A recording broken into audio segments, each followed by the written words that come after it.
Hello. Today our topic of discussion is the mandible. The mandible or the lower jaw is the largest and the strongest bone of the facial skeleton. It sits below the maxilla and just above the hyoid bone. It is the only movable bone of skull. The other movable small bones are the ear ossicles of the middle ear, which are associated with the hearing and sound conduction. The mandible articulates with the temporal bones of the skull, both on the left and the right side, forming the temporomandibular or TM joints, which will be discussed in the later video. The mandible provides alveolar processes, which are thick ridges of bone that contains the tooth socket in the upper border of the body of mandible. Since all the muscles of the mastication are attached with this mandible, it is one of the bones of the masticatory system. The three bones including the maxilla, the mandible and the temporal bone, which form the three bones of the masticatory system. Coming to the structure of the mandible, it has a body in front, two rami, one on each side, and two processes, the coronoid process in front and the condylar process behind. There is also a coronoid process of the ulna, and it should not be confused with the coracoid process of the scapula or the shoulder blade. So, they are the two processes, the coronoid process and the condylar process of the ramus of the mandible. The ramus rises up from the body of the mandible and meets with the body at the angle of the mandible or the gonial angle. Coming to the structure of the body of the mandible mandibular body is curved and the front part gives structure to the chin. The mandibular body has two surfaces, an external surface and an internal surface, and two borders, a superior or upper border and an inferior or lower border. It is the lower border which forms the jawline. On the external surface of the body, there is a median ridge.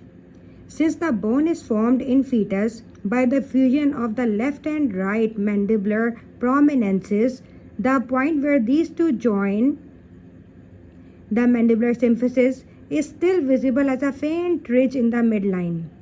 Like other symphysis in the body, this is a midline articulation where two bones are joined together by fibrocartilage. So it is a fibrocartilaginous joint. But this articulation fuses together in early childhood by about 1 to 2 years of age. Inferiorly, this ridge divides to enclose a triangular mental protuberance. The lower half of this mental protuberance has a central depression but raised on each side to form the mental tubercle.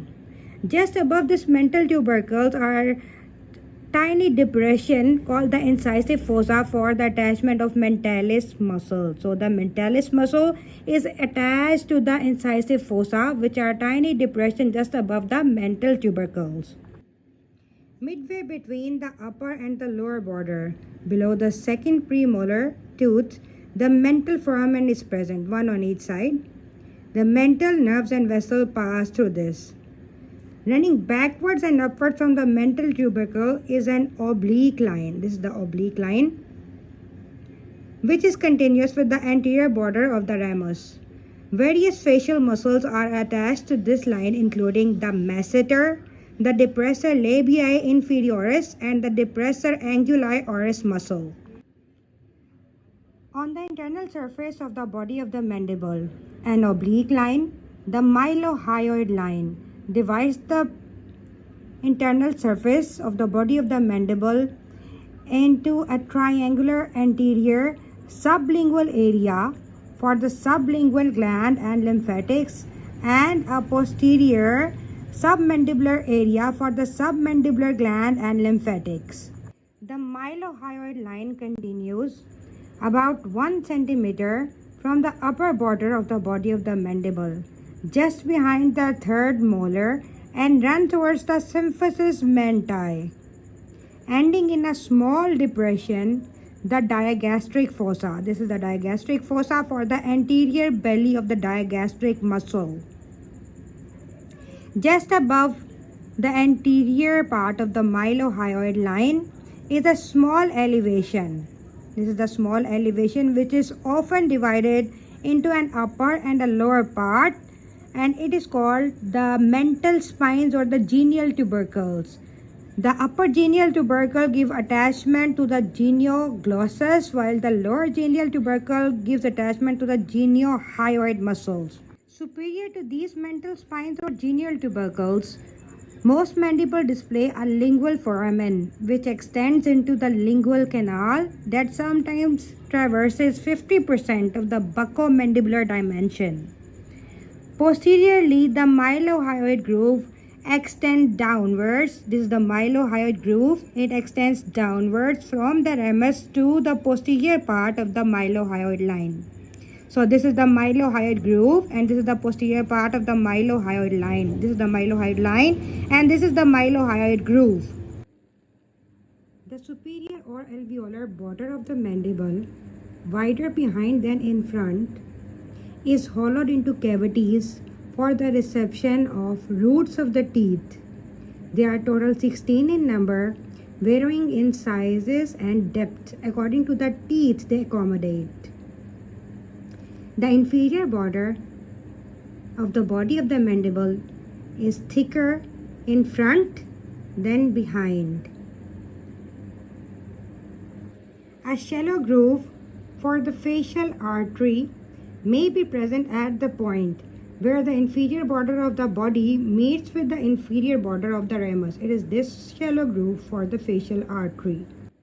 Coming to the structure of the ramus, it is a quadrilateral structure with two surfaces, the lateral and the medial, four borders, superior, inferior, posterior and anterior, and two processes, the anterior for coronoid process and the condylar process, which lies posteriorly. And this is the mandibular notch. On the lateral surface of the ramus of the mandible, it is flat and marked by oblique ridges at its lower part for the attachment of the masseter muscle. On the inner or medial surface of the ramus, a little above the center, is an oblique mandibular foramen, which extends downwards and forwards into the body, culminating in mental foramen. So this is the mandibular foramen. It extends as mandibular canal and it culminates in the form of mental foramen. The inferior alveolar. It is important to note that the inferior alveolar nerve and vessels pass through the mandibular canal and emerges from the mental foramen, where they are called mental nerves and vessels. The inferior alveolar nerve is branch of the mandibular nerve, which is one of the three divisions of trigeminal or fifth cranial nerve. As clear from this diagram, anteromedially there is a triangular projection which overlaps the mandibular foramen. It is called lingula.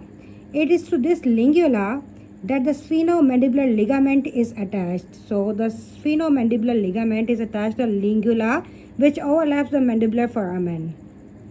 A shallow groove called the mylohyoid groove descends downwards from this lingula. The mylohyoid groove contains the mylohyoid nerves and vessels. The inferior border of the ramus meets with the inferior border of the body of the mandible at the angle of the mandible. The posterior border of the ramus is smooth, rounded, and is covered mostly by the parotid gland. The posterior border of the ramus of the mandible, it continues from the condylar process above and continues to the angle of the mandible below. The superior border of the ramus, it encloses a deep concavity. It's a deep concavity called the mandibular notch or the mandibular incisure. This upper or superior border of the ramus of the mandible is surmounted in the front by the coronoid process and behind by the condylar process, and this is the deep concavity, the mandibular notch or the mandibular incisure. The anterior border of the ramus continues with that of the coronoid process above and with the oblique line below. Now coming to the structure of the coronoid process.